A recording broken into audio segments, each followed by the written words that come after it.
Good morning, everybody. May? No. It is Wednesday. I was about to say Tuesday. Clearly not Tuesday. Murphy, thank you. And we are at the water because of the heat warning. Really just want to make sure that they stay as cool as possible. So we have a Merby behind me, Phoebe, May, thank you, Denver and Tucker, and we're going downstream today, which means a lot more challenging footwork for me.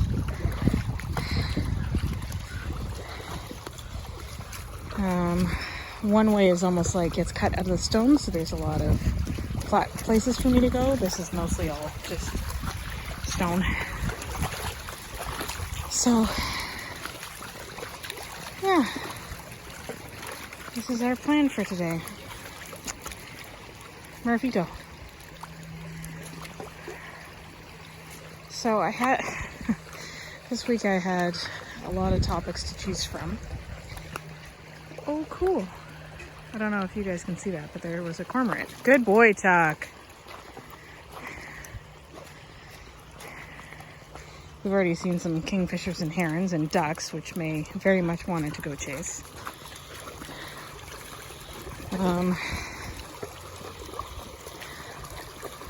Always encouraged when I see wildlife.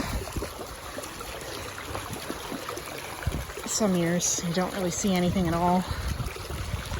Alright, hold on. I have to cross. Oh, there he goes. Good boy, Tucker. Yeah, that was good. Now, keep in mind, when I first started with Tucker, he would have been gone. He would have been trying to get that snack. So that's huge, huge progress for him. I guess I was waffling between two topics today. Expectations of dogs being one, and the other one being about timing. Now I'm gonna do timing. That sort of made the decision for me. I want to preface this by saying, if you are having aggression issues or reactivity issues, reach out to a trainer. I'm going to simplify it a lot. There's a lot more work involved. But if you've already had some of my training and you need a review or reminder of the step-by-step, then this works. Ooh, this is where I'm gonna go swimming on the way back. It's nice and deep here. As long as May, quit eating the grass. As long as I don't go in it now. As we all know, my reputation with phones and water. That's why I didn't want to film yesterday, is because we were at the water, but I didn't realize how reliant I was on a pop socket until I didn't have one. Okay, anyway, timing. So, when you have an undesirable behavior and you'd like to correct it, the most important thing, actually I'd say the second most important thing, because the first most important thing is motivational math, and that's a different video, but the second most important thing is timing. Out! Thank you. Sorry for headphone users there, that was probably really loud, my apologies. Yeah, so timing is hugely important because many people, oh no, May, here. Yeah, you stay with me. Denver, also you. And we're gonna do some bird dodging. Yeah. May, here. Thank you. It is that time of year. Got my shaggy dogs. Denver. Okay, go. I'm going back in the water. Get away from birds. And they should follow me. Okay. Hey, hey! Watch where you're going.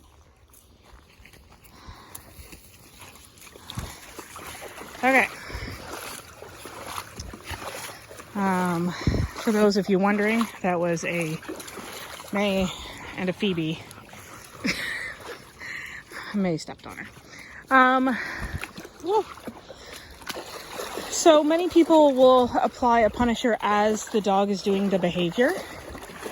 And while that can work, the most effective way to do it is when your dog is even thinking of the behavior.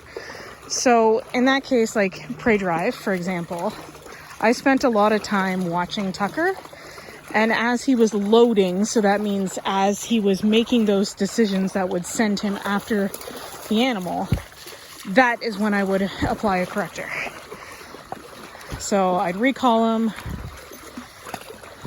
or I'd use at or out, any one of those things to get his mind off of what he was doing. And I'd make sure that him being close to me was more valuable than him chasing something, which requires a lot of spot on timing and a high value reward, because the reality is I am not more fun than a hunt chase, but I can make him think I am. And so that's what I do. Also for things like barking at the window or barking at doors, you want to catch them right as they're starting to make those choices. And if you do it while they're barking, sure, somewhat effective, but if you do it before they're barking, that's how you really nip the behavior in the bud and have it stop. Same thing apply. See, like you could see it in May there, how she was contemplating those choices between chasing those birds and staying close to me. And she actively, like right there, she made the correct choice. She turned around, she came, she booped my leg, and then she went back to what she was doing. So, and that's because in the past, whenever I've seen her making those choices, we've shaped her such that she makes the good ones. And that's not something dogs come with. Like, that is something you have to train. They don't know the good choices off the bat. That's like when you're a tiny baby human, you don't know what the good choices are yet. Someone has to teach you that. So, yeah, and reactivity, same thing. Like, a lot of what I teach is notice the body language. And when you get this body language, that's when you correct. If you're trying to correct when the dog is already like at the end of the leash, snapping and freaking out at the other dog, there's not a whole heck of a lot you can do at that point to have them bring their attention back to you and settle down. Like, the decisions have been made, the chemicals are happening. When they get in that state too, they're honestly like, they're so amped up that nothing, like, they're not listening, they can't, their pain tolerance is way higher, they don't notice that you're attached to them on a leash. Like, so the key is there, timing. You want to get it while it's loading, not while it's already happened. Okay, so that's it for me, because I'm still trying to keep it under 10 minutes. Hope you guys have enjoyed this section of walk.